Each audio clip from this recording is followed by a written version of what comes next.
action for you.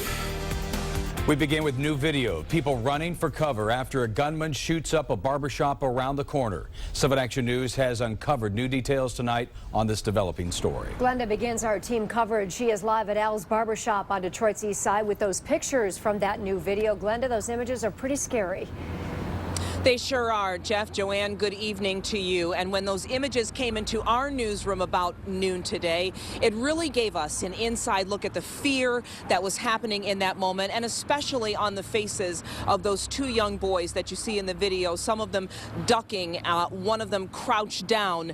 But 3 people were killed in the shooting at Al's Barbershop yesterday, while 6 others were hurt, and police are still questioning a person of interest. Tonight, we're taking you inside the investigation to see what police are doing to solve this. We have a team of 7 Action News reporters working every angle of the story to get you some answers on this senseless violence. And that new video I mentioned showing a man falling down, checking his body, possibly for bullet wounds.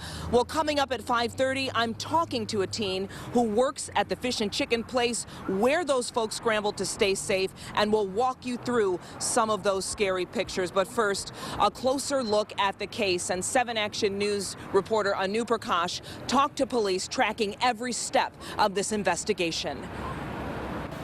You can see where some of the bullets from a high-powered rifle ripped through Al's Barbershop, the scene of a deadly shooting Wednesday night. Action News has learned 20 to 30 people were packed into a small room in the back of the barbershop. Police say the group was gambling, and that's when a man pulled up behind the building and started shooting at a pickup truck with a high-powered rifle. That gunman then shot into an open back door leading into the barbershop. There was an attempted mass exodus of people from the room. However, the door from the back room to the front of the barbershop opened inward, and the victims were struck in the room. Take a look at the surveillance video. You can see people who had been inside the barbershop running into a nearby business, trying to take cover. Among them, these 2 little boys. Investigators say the gunfire ended with 9 people shot. 3 are dead. We're told several people inside the barbershop were armed, and at least one of them returned fire. As for what led to the deadly shooting, police say they are still trying to get answers. We had a suspect with a high-powered rifle fire through an open door. There was an ongoing feud between a particular individual and several members of the gambling party. Certainly this is a violent act, and what I'm calling basically urban terrorism. And Anu Prakash was at that news conference listening to Chief Craig talk about what he feels this is. And Anu's joining me right now. Anu, what about those 6 other people?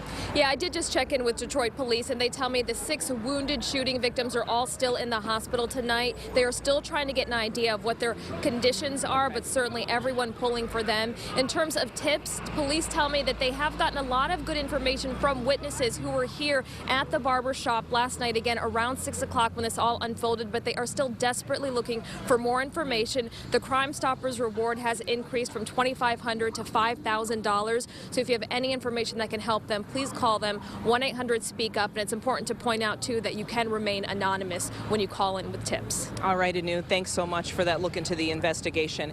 And we're going to go now to 7 Action News reporter Kim Russell, who we just learned has new information about this case and also about the person of interest. Kim. Yes, what kind of person would open fire into a business where so many people are gathered? That is the question so many people have, and we have been asking questions, trying to find out as much as we can, and those questions have led us here to Rochester. I am told by police sources that a person of interest was arrested overnight here on Rochester Road, just north of Diversion. He was stopped, pulled over. He did not go into custody easily. Police sources tell me there was an altercation with police. He is accused of assaulting police. Police reports are being handed over to the U.S. Attorney's Office. Now, one thing that's really concerning, this person who is being called a person of interest in connection to this shooting at Al's Barbershop had on body armor, so he clearly was expecting something to happen, and because of that, he also could face federal charges. That is being looked into. The U.S. Attorney's Office may charge him for having that body armor on. Now, we have asked Detroit police about motive, and we are told that they do not believe that this is a random crime. They believe that this person who was responsible for the shooting had something personal going on with someone who was at that barbershop. Now, this person of interest in custody right now.